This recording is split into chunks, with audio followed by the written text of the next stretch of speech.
నీతో దేవుని చిన్న మాట. ప్రియ శ్రోతలందరికీ నా వందనాలు. మీరందరూ బాగున్నారా? మీరందరూ బాగుండాలని, వాక్యం చేత స్థిరపరచబడాలని ప్రార్థిస్తున్నాను. ఈరోజు దేవుని వాక్యం రోమాపత్రిక 9వ అధ్యాయము 18వ వచనం.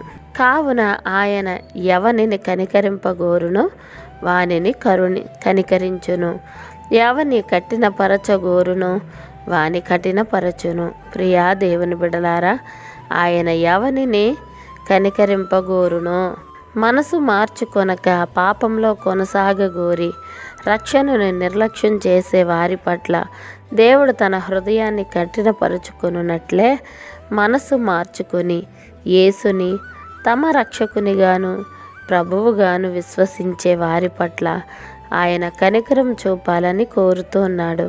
దేవుని ఈ ఉద్దేశం దేశం పట్ల కానీ ఏ మనిషి పట్ల కానీ మారదు.